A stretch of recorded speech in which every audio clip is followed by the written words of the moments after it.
This is Caffeinate Your Career, a series where I get to ask experts all the questions you want to know. I'm your host, Alicia Josie, and today I'm talking with Dorian Bolden.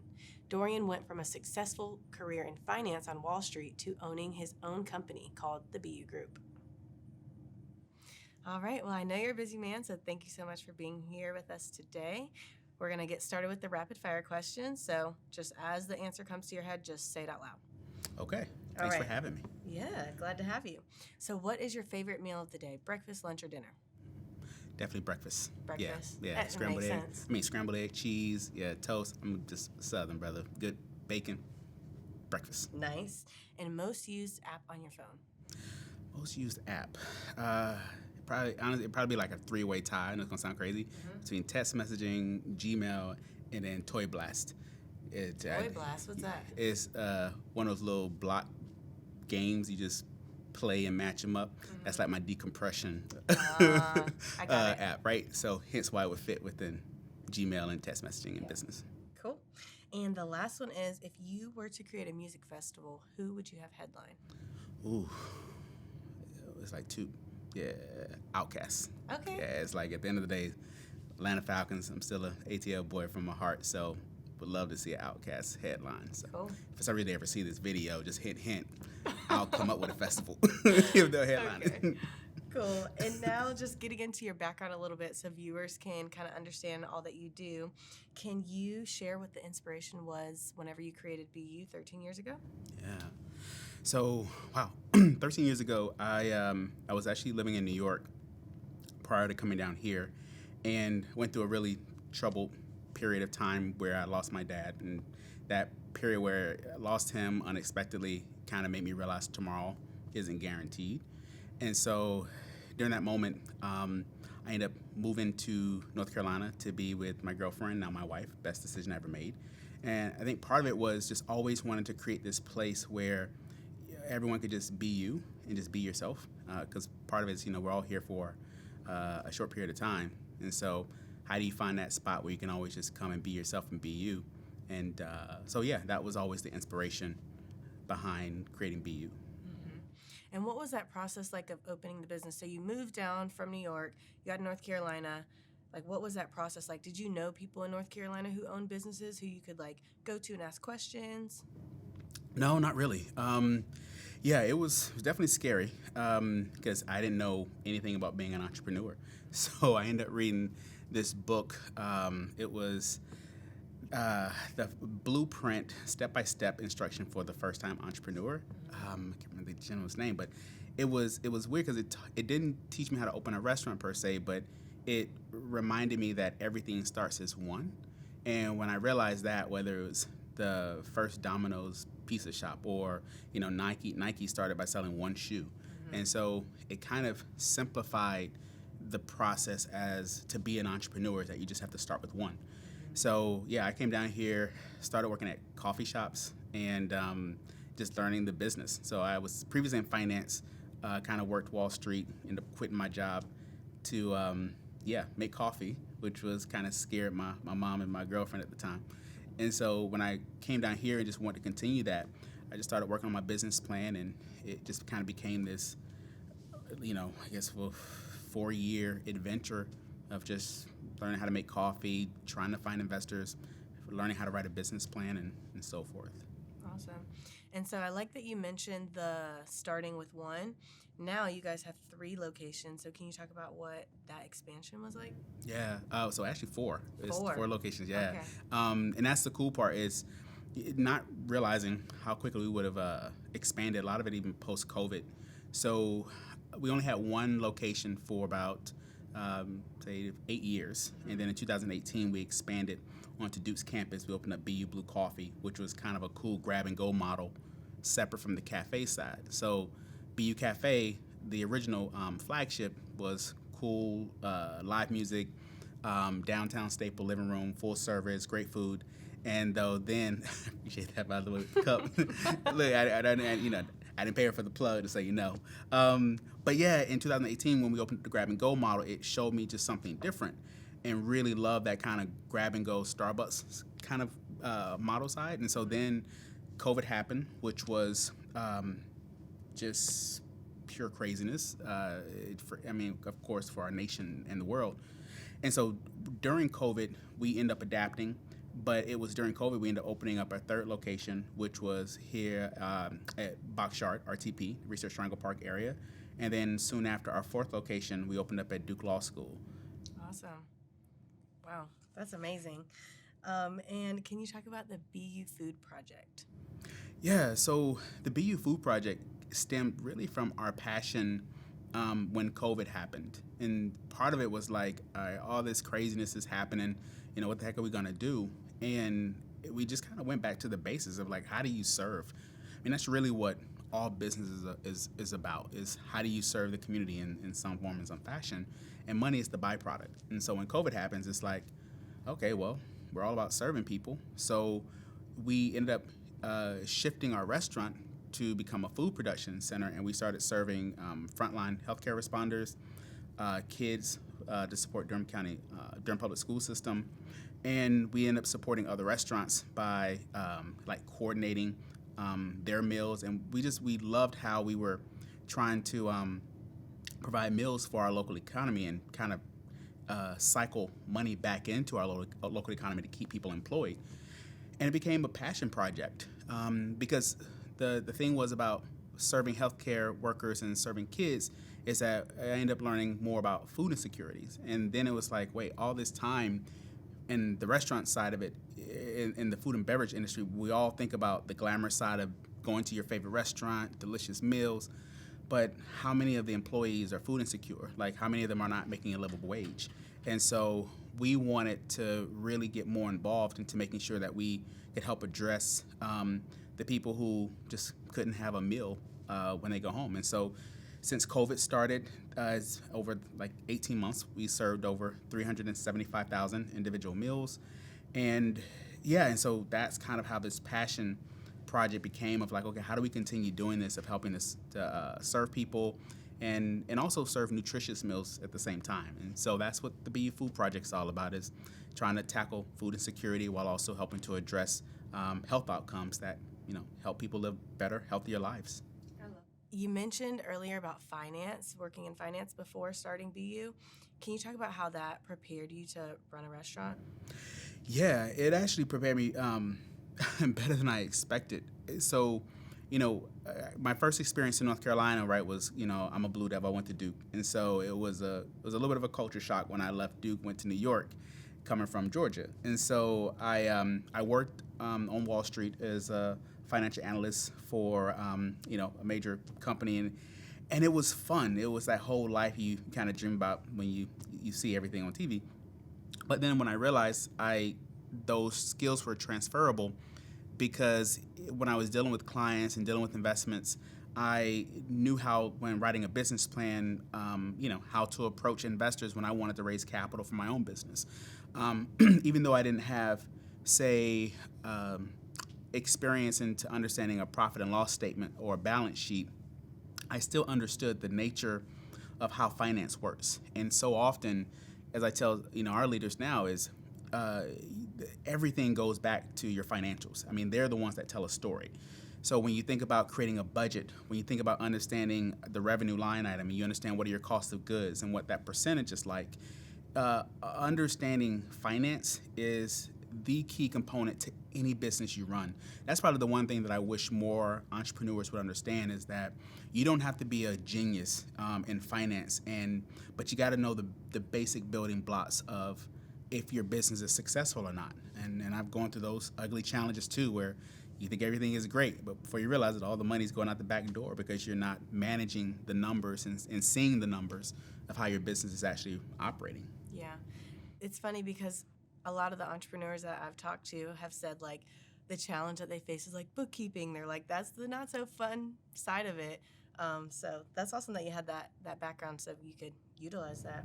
Yeah, now in fairness, right, I was definitely not a bookkeeper. And Yeah. so to your point, right, I also had to learn how to find somebody who was smarter than me to manage the books. And so I think that's the other thing, is learning that you don't do it all yourself. And so when you find a really good bookkeeper, I've learned now is I'm not supposed to be the smartest one in the room. One of the things of growth is if you're the smartest one in the room, when sometimes you look at your team, then it's like you might want to kind of level up the players you're bringing on too. And so finding a great bookkeeper or an accountant or a legal counsel is someone who can explain it to you, like you're a 6-year-old. And if they can't, then they're not the right one that I want to choose to help run my business. And so, I think that's another aspect of finding good people who can help grow your business because they really are, they specialize in their area of study. Cool. And so you mentioned Duke. I want to talk about your education a little bit. Can you talk about how you rely on that? I feel like every day. How do I rely on my education? It's funny, right? Duke was definitely a culture shock, and I think it breathes into running Beyú. I came from an all-black high school, and so going to Duke, that was predominantly white, but then also a different social class. So I still remember, like, my freshman year, I'm sitting in the dorm room, and it's a group of us as black students around, and I'm talking about my high school experience, and I'm just talking about, like, one of the security guards would come around, and they were all just looking at me crazy. It's like, wait, DJ, you had a security guard? Like, yeah, y'all did. It was like, and I think that was kind of my first eye-opening experience of the social, that just the difference in kind of social class where I was in I won't say a bubble, but just I came from a different experience. And so the education that I got from Duke was so much more than just stand up and doing those late nighters at Perkins Library to really learn how to research. And so being able to understand how to be in different rooms that are unfamiliar to some people. So, again, feeling comfortable that I can go into any room, whether it's a predominantly white room or predominantly black. And then also being able to, Duke was very research focused. I mean, they're just a natural, or they're known as like a research institution. And I didn't realize the research part of Duke, it fed me to just do more research when I was creating Beyú. And so hence, if I didn't understand something, I had to go research it and go read about it. And that is one thing that's so important for entrepreneurs to understand is research is so important because, that's the nature of a business plan. The business plan is your research project. You want to research what you're doing. And I hear so many people who want to start a business, they say, well, I don't really do a business plan. It's like just 2 pages, or you just do a quick, deck. And I'm like, yeah, I get it. A deck is great when you just want to try to sell it to somebody and raise capital. But your business plan, that's your research because you want to put out all the fires you can on paper because once it's time to go, you got to go. And you're going to have plenty of fires that you just don't see. So that, for me, is what Duke really taught me. It taught me how to be in different circles, and it taught me how to research to really problem solve. Mm-hmm. I love that. And we're going to talk about fires and challenges a little bit later. So now I kind of want to talk about what it's like to be you and run a restaurant. That was so cool how you said it, to be you. I was like, oh, that was dope. It's funny. I was talking to my wife the other day about it's weird being in this game now. We turned 13 years in December, and I was joking saying that if you don't know the difference between being a business owner and a CEO, then you probably are not a CEO. And so when I first started in business, I was definitely just a business owner and just doing everything myself. And, it's, again, you just do it all, whether it's learning how to cook and making coffee and cleaning bathrooms and writing a schedule. You're running the restaurant. And that's the name of the game for so many of us who are in the food and beverage industry when we call it the mom and pop type shop, because that's where it comes from. And that's the thing I love about it. But now, the growth that we've experienced where we have multiple locations, we have our food production center in addition to the food locations to make our meals, like there's just no way I can do it all. And so I still remember that time I had to learn how to trust others to do the job better than me, and I had to learn how to delegate. So now it really is about building a team and making sure that I control and I manage the vision of where we're going, and then holding everyone accountable and making sure we're developing people throughout the organization so we can continue to grow. So yeah, now as a CEO of BU Group, which is our parent company, it's very different when I think about where I was, 5-6 years ago. Yeah. So what task would you say that you spend the majority of your day on? If you can just pick 3 things. I know Yeah, it's right. really hard. No, I think that's so. The fun part, right, is that things change so much. But it's gonna sound crazy that I feel like I say a lot of meetings, but right now a lot of it is meetings where I'm holding the team accountable. So it's meetings that's dealing with financial reports. So I'm thinking about a book like I remember reading that taught me how to develop a system as an entrepreneur. But and part of this book taught me how to hold our how to hold our team accountable with weekly meetings. And so the book is called Traction, that we read, and I know it's pretty popular amongst a lot of folks in the business community. But that allowed me to, focus on our financial statements, focus on, how we're, handling things in store. Basically, focus on issues. Like that's the fun part about our industry is the issues change all the time. I mean, you can read about it now. It's about supply chain issues and staffing issues. Then it's about trends. Like how do you remain relevant with the newest trend of food? How do you make sure you're reading your financial statements and that we're managing things right? And so yeah, those are probably what I spend the majority of my time is working with our team to solve our issues. That's just I guess it doesn't sound as fun and as exciting but it's kind of that simple. So those issues change. Those big pressing issues. Yeah, and sometimes they're small, right? Yeah. Sometimes it's what are we dealing with a negative customer review? Like it's going deeper to find out what's the real issue. Is the issue was it a legitimate complaint, or was it just kind of a one-off that we were off that day, and if we were, why? So yeah, was it a training issue? And so yeah, a lot of it is really being able to go in and solve those issues. And that's, I've learned the nature of businesses is that the better you are at solving your issues and also having your team and delegating your team to be able to solve those issues as well while seeing the vision of where we're supposed to go, is how you grow and how you scale. And hopefully you're having fun along the way with the journey. Yeah. Now, would you say that you have work-life balance, or what does that mean to you? Yeah. So I feel like I do have a good work-life balance, although that's like one question that's asked, I think, repeatedly amongst, business owners and trying to find balance.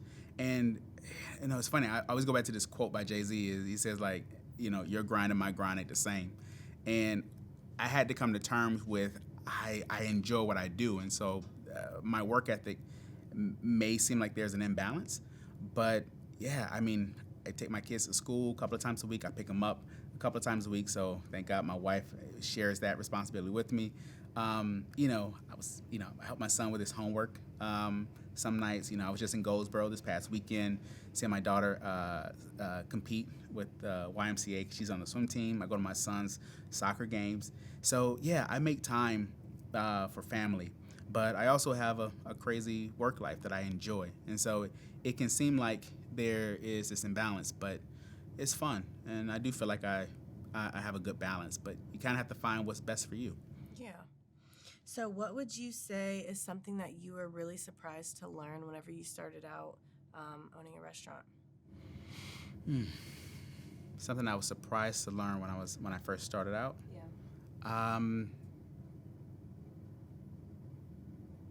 I would probably say for that one it was the fires that you don't see coming.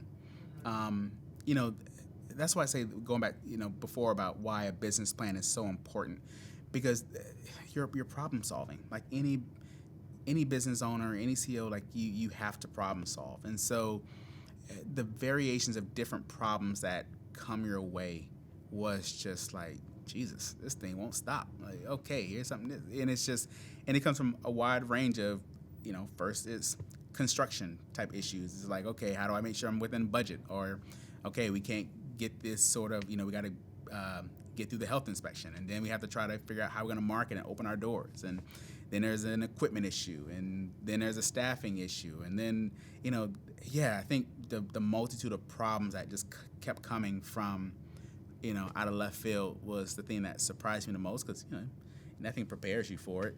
Yeah. So, but then once you embrace the chaos, you end up loving it, and then it's just like, okay, yeah, throw me in, coach. Just gonna roll with it, yeah.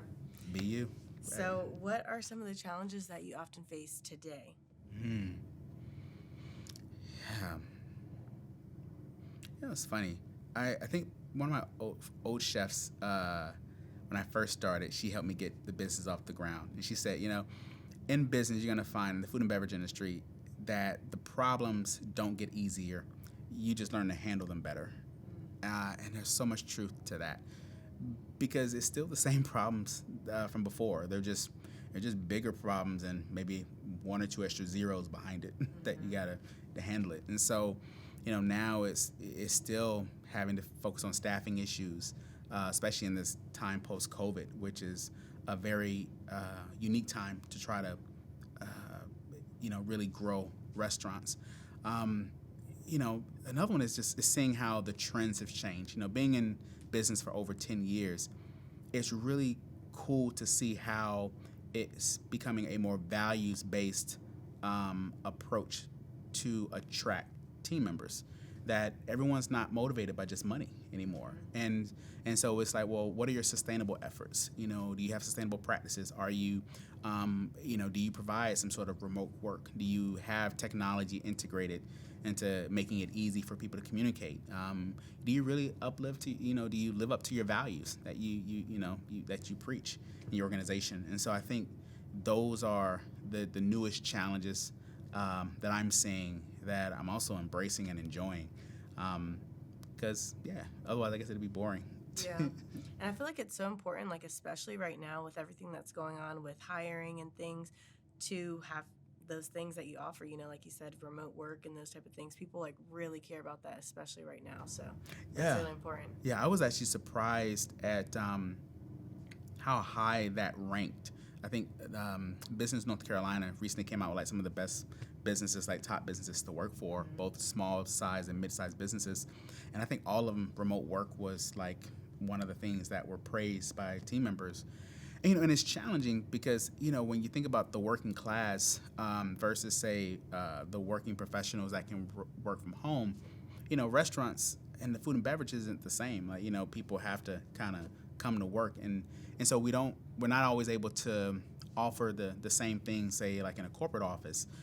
But then, how do you still adjust, whether it's through third-party delivery services like DoorDash and Uber Eats, which is another crazy challenge that we're facing today, because they're extremely expensive and they don't necessarily have a business model that is pro small business, but they do assist a lot of businesses if you embrace it. It's just a different mindset of how to utilize it.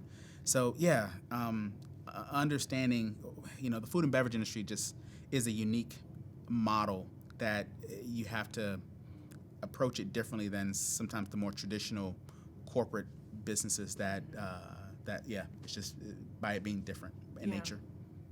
So on the other end of the spectrum, away from the challenges, what do you love the most about what you do? What I love the most? Oh man. I'm trying to think a couple of things.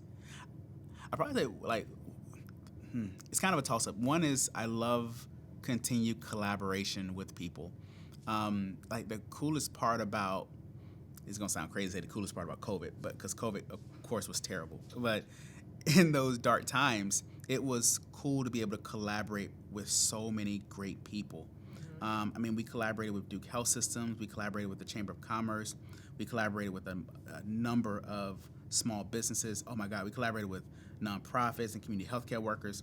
Like, it was just dope to collaborate with so many people to do good for our community. Like that, oh my God, that fuels the spirit, Yeah. But then the other part that I love is the development in people. Like one of our managers, who's over our quality manager and quality manager in training, he started as a host, and worked his way as a server, a bartender, an assistant manager, then a general manager, and where now he's manager over our quality and training. And to see how he's developed, I mean, it's astonishing, man. This dude is, putting together spreadsheets that really allow us to really assess, say, the training of our management team, and so to see how he is just grown over the years, over the past 5 years, it's been remarkable. Because again, like I say, you can't take any of this stuff with you when it's all over, and so that always goes back to the heart of Beyú, where our mission is to uplift and inspire communities through excellence. And so it's not always pretty, because I am very demanding. I'll admit that. We push and we hold people accountable. And so those that get it, they grow with us. Those that don't, we're just not the best place for everybody. So when we push for excellence and we demand for excellence, and we see people rising to that occasion, it's beautiful to watch them grow in their own professional development, whether they stay with us short term or go off. And I think that's the thing that I love most. When I say it's one of the other things I love most, is that over the past 12 years, oh my God, I've seen people come through Beyú, and they're students at North Carolina Central, and one now, she's an attorney. She just passed the bar exam a couple of months ago, and like how she was excited.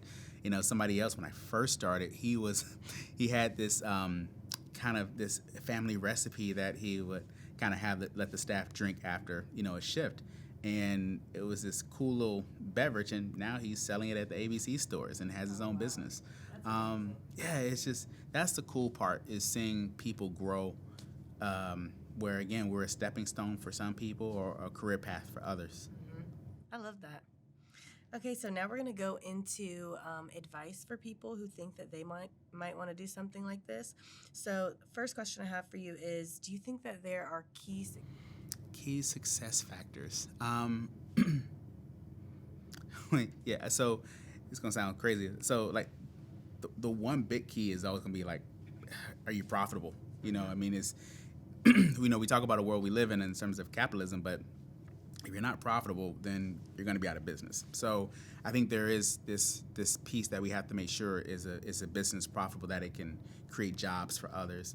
But then I think the other part is, you have to define what is success to you. And so I think the freedom of time and being able, sometimes I feel like I get to control my time, but other times I feel like I don't, because I'm responsible for it all. But I do have that freedom and flexibility that I love. And part of that freedom and flexibility, although demanding to be at work, is, to me, is one of the pieces that's successful. Or, being able to see how my kids could, cut the thing for the grand opening when we opened up at Beyú Blue, and my wife being in attendance, and them being excited about that. I mentioned seeing the growth of other people come through Beyú and just seeing their achievements. So, there are so many ways to be successful, to go in business, and definitely within the food and beverage industry. I mean, man, to see a chef create a cool dish and it get well received, or to see them get, wrote up in a paper and they're excited about that, and then that dish that they created. Yeah, so there are a lot of different successes. I think you just have to make sure you don't lose sight of smelling the roses as you go through the journey, so you can recognize them. Mm-hmm. And what skills would you say young entrepreneurs should have before starting out? What should they practice cultivating or building up? Yeah, that's an important question. I take a little pause on, because I think, as I mentioned, seeing how things shift, I also think there's this new sense of immediate gratification. People and younger people now kind of want things faster, and they're kind of used to it, right? You think about how technology is upon us, and it's easier to get access to information and to goods and services in a very convenient and timely manner. But I think there's this notion of patience, and also the ability to really be patient to problem solve. When I was in finance, I remember going through the rotations of working at the bond desk, and I asked this, the guy who's head of trading, and I asked him once, can you offer any advice for somebody who wants to move up? He was like, just remember, everybody has to start from the bottom. And for him to be this, sharp dude in the suit and willing to share the advice, I always think about that because so often people want to just rush through and say, yeah, I've been here for 3 months, promote me, or I've been here for 6 months, it's time for a raise.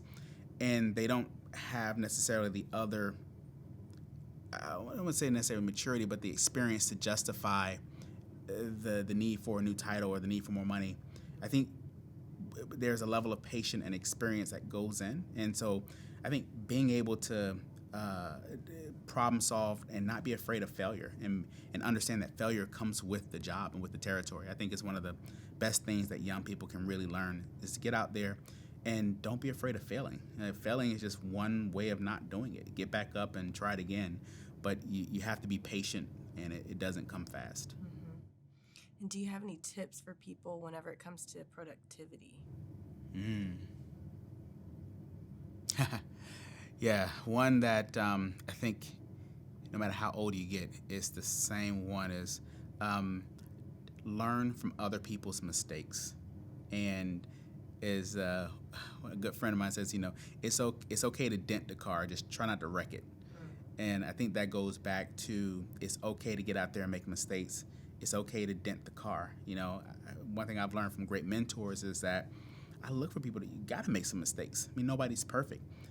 I find is those who are afraid to take risks, who are afraid to make mistakes, that they will not succeed. They're just not going to thrive because they stay complacent, because they're unwilling to take a chance. And so if you're not willing to take that chance, to take a dent and then get back up, that's part of the beauty about having grace and having a sense of forgiveness. You got to forgive yourself too when you make those mistakes. It's okay. And another thing is also find yourself a really good mentor. There are so many people out here in the world that have experience. I mean, we talk about, the whole running joke about the boomers generation, right? And those boomers have more experience and more knowledge than half of these folks could ever imagine. I mean, go sit down with them and learn from them. People act like just because it's,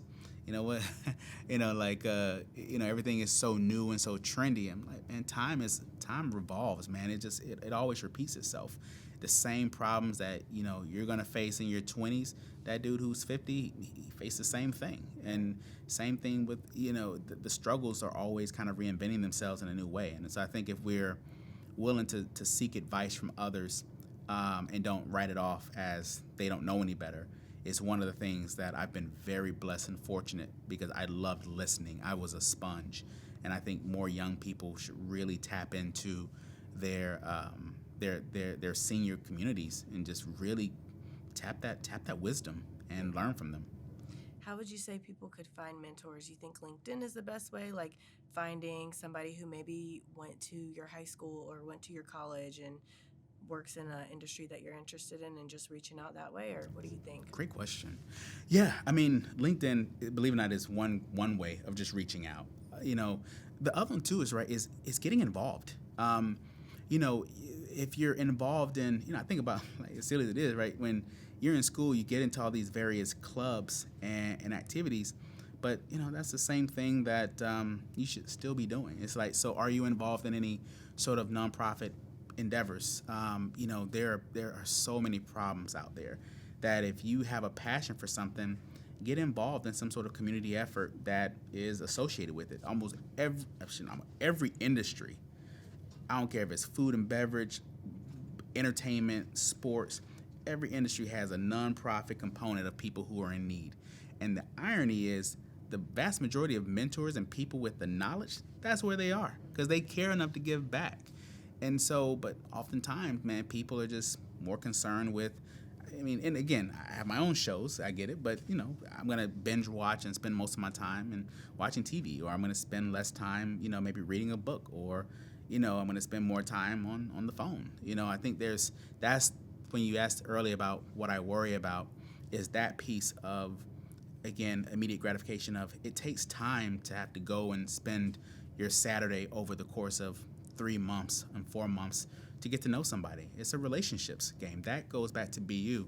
Like, I purposely never put a television in Beyú and even now I'm trying not to change that, because I didn't want people to be distracted when they were with someone. And so we didn't have any clocks and we didn't have any televisions. And that was one of the things I took from a European cafe through the course of history, is because you want to spend countless times when you're engaging with somebody. So I don't want you to be distracted by something coming on. So I think that's where you can find a mentor. They're everywhere. They're around you. You just got to be willing to put in that time and effort and go look. Yeah. I love that. I didn't realize that you guys didn't have TVs or clocks, but now I'm going to look for it. And I mean, obviously I'm not going to find it, but that's really cool. Yeah. Not only, if we get one, the goal is it to just be a beautiful digital, the new digital menus now. So it'd be the menus on the television. But yeah. And it's hard too, because I think as our society has changed too, a lot of people also, television is also a way for people to connect. So I want to be careful when I say, sports bars are a way that, two people watching the same show can strike up a conversation. So I think they work in the right environment. We just chose that BU it's meant to be that old school cafe where, oh my God, I've struck up conversations watching someone writing a book or reading a book, and we end up collaborating that way. Or, seeing someone do artwork and finding out that they're involved in a certain cause. Yeah, I think that's the other thing about how do we continue to foster conversation is the next challenge for us, I think, as we continue to evolve. Yeah. Post COVID. Okay. And what would you say is the biggest lesson that you've learned? The biggest lesson that I've learned. Yeah.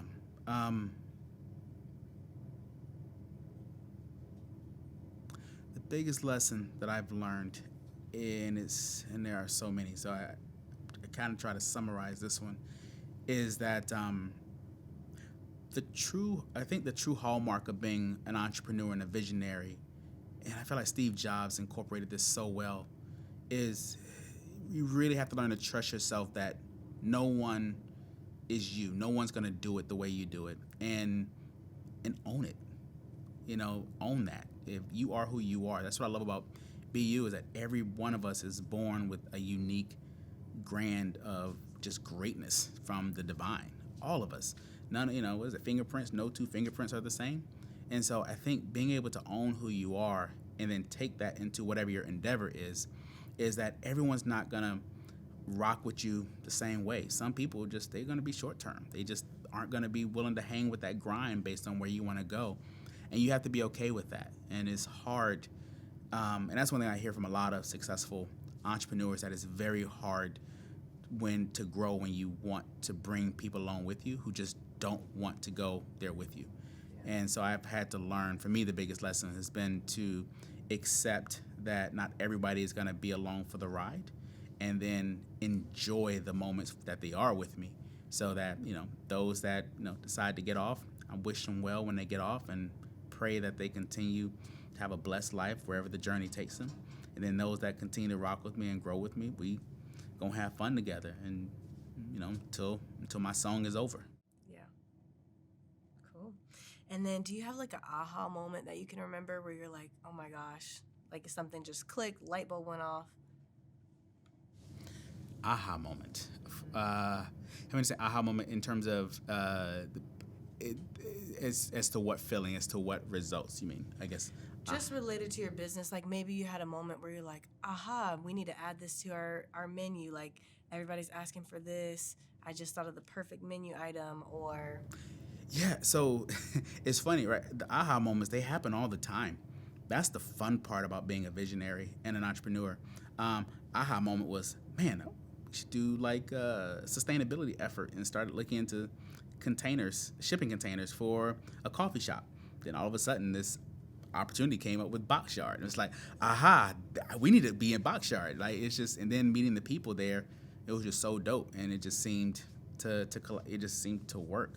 That moment when we opened up on Duke's campus with Beyú Coffee, and like the realization that it was only maybe 15 feet away from where I met my wife on campus, and like that aha moment, like, man, this is where we're meant to open up our next location, because we were very particular about where we wanted to open.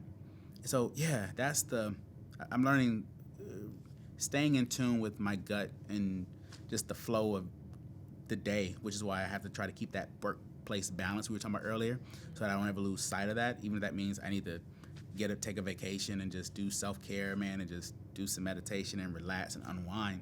But the more I can get those aha moments day in and day out, man, that's living. So I try to get those often. Okay. And the last question I have for you is, what goals are you working towards right now related to the Beyú Group? Oh, wow. Yeah. So there's kind of two big ones. One is our catering arm. I'm excited because we just hired our first director of business development, and Bethany has an amazing catering and events background. So we're really looking to grow that element of our catering business. But then, in addition to the prepared meals portion of our organization, going back to the food insecurity and just growing that aspect. And so that's like phase one for how we continue to pivot and adapt. But then the goal is to create a workforce development that falls behind it. So we want to create this workforce development program so that we're finding people, whether it's people who've previously been incarcerated or people who just choose that that's just schooling isn't for them, like whatever it may be, that they can come through, learn the trade, and from there they can then come over to the business side, whether it's become a manager, whether it's if that one that really has a spark. Why not be a franchisee? Open up your own store and run it and be a business owner.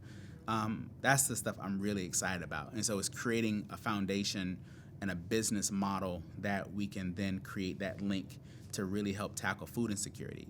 Tackle food insecurity is also by tackling poverty. And so if we can get back into predominantly black and brown neighborhoods to help create wealth in these areas, then you can also replicate that in the rural areas. I mean, there are poor black people and poor white people, and this model works, period. Other businesses have been doing it for years. If you look at McDonald's and others, but typically it's people who have money that can do these franchises. So we want to figure out another path that can, where we collaborate with, our local community colleges to provide training and education, and then we can provide the workforce development piece to go with it. So that's the big vision for over the next couple of years that I want to work towards. Okay, awesome. Well, thanks for sharing that. We are at the final three, so these are back to rapid fire questions. Ooh, okay. Okay, so it's just going to leave the audience with three things, advice from you. So the first thing is something for them to read or watch. Read or watch? So I would say to watch. It's gonna sound funny, but I'm gonna say Silicon Valley, HBO special. It is a great, funny comedy, but one of the greatest things I've gone back and watched like 2 or 3 times to really learn the aspects of running a business. It's really true. Okay. And a topic for them to research deeper. I would say food insecurity. I think so often people forget that when we go to these restaurants and we look at the delicious food, there's so much more behind food insecurity as it relates to poverty, the livable wage issue, and it's not a one size fit all. Especially coming from an economist who understands and in a way supports capitalism, but not greed. There's a difference, and so I think food insecurity, it affects all of us. Private enterprises, businesses need to play a role in that, along with nonprofits, and so there's so much room for our future, for America to get more into food insecurity. We're too wealthy of a nation where people are still having to go around hungry. Mm-hmm. And the last thing is a final piece of advice for them on their journey.